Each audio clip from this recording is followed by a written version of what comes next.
Hey guys, how you doing today? I've had a few questions about my Micans, so I thought I would make a video and talk about it. Um, this is, you can see, she is in a very large pot. She is a floor plant, and I have her staked up on the teepee trellis. And this is her coloring. Had to get kind of a zoom because the light is not great out here today. And there's a lot of traffic. It's a Saturday, so we are pretty trafficked out on our road. But anyways, this plant, I've heard a lot of people have issues growing this plant. They say that it's a slow grower for them, and the coloring just isn't right. So I want to tell you guys how I grow mine.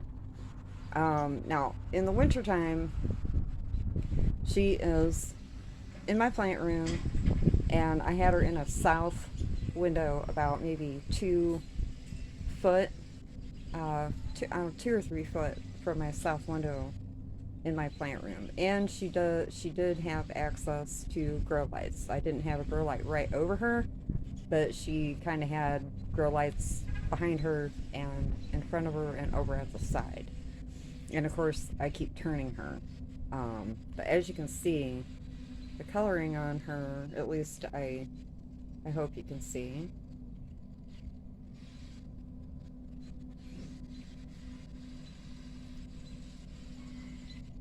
she is, I think, the color she should be. She's more of a green and a bronzy color, and then the back of her leaves are a real heavy bronze color. I will get a close-up of that here in a second. But this Micans is very, very easy to grow. She likes the highest light that you can get her in without full sun being on her. Mine even gets a little bit of morning sun, whether it's in my plant room in the winter or out here on my front porch. Because right now, for the past I think 2 weeks, 3 weeks, I don't know, I forget now how long it's been since I started bringing my plants outside. But she does get morning sun. She is in a northwest corner of my porch, which is originally, she is over here in this corner is where she's at. But I moved her over here because she shows up a little better against my white door. Plus the lighting over there is awful. But so she needs to be in the brightest light you can possibly give her without her getting sunburned. That's the most important thing.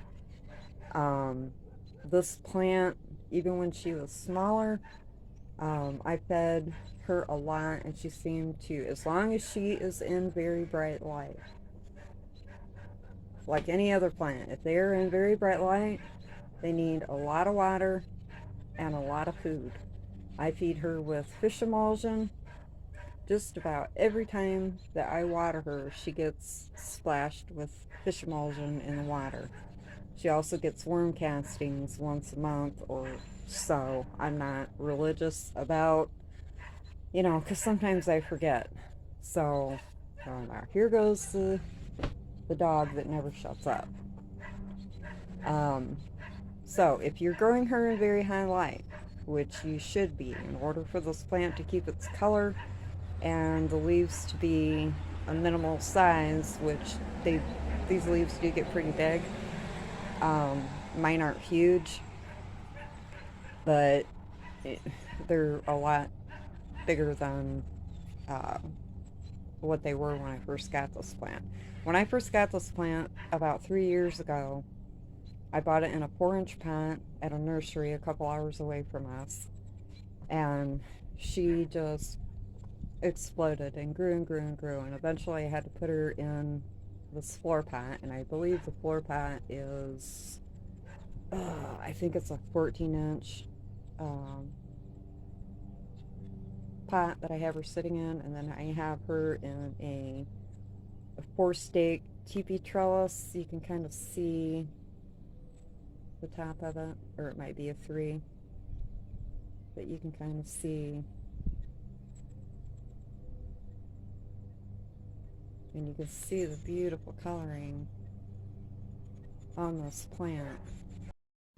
Okay, I kept her kind of turned around, so hopefully you guys can still see the bronzy colors in her leaves. Just gorgeous. But anyways, you want this plant very high light. She will take up a lot of water. Now, if you've got her in a bigger pot like I do, I am definitely not watering this pot once a week. Now, we had, oh my gosh, we've been having like 90-degree weather, and it's going to continue. We've been very humid, so she has gotten a little bit more water being outside, plus the wind's blowing, so you can't base how I water my plants on how you water your plants, because I don't care if it's summer, winter, inside, outside, you you have to figure that out on your own, because you may have a smaller plant in a smaller pot. You may be using a different soil medium than I use, because all I use in all my plants is soil and perlite. I don't use any bark, nothing. My airflow is with my perlite. I don't use bark. I don't want to use bark for several different reasons that I do not use bark in my soil, but that's a whole nother subject. But so yeah, just highlight, lots of food and water, and she will grow. I mean, you can see this plant, I've had it for 3 years.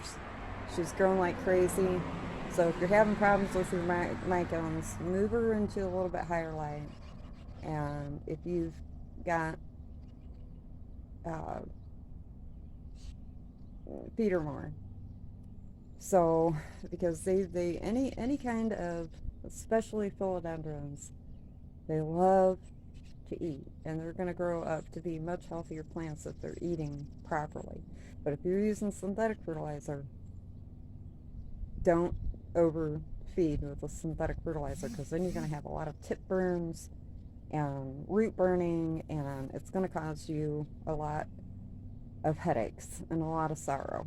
So that's it. I don't really have nothing else to say, not that I can think of right now. Humidity, I keep my house humidity between 50 and 60 all winter long, and in the summer it's just back and forth. I don't run my humidifiers in the summer because we're humid enough here in Ohio. We're very humid here where I live, so it can fly all the way up into the 70s even with my humidifier running, because I still have a lot of plants in the house. So once I water, humidity skyrockets even with the air conditioner on. So anyways, guys, that's it. I believe I've covered everything probably twice. So if you have any questions, you can ask me down in the comment section. But I will talk to you later. Bye. Peace.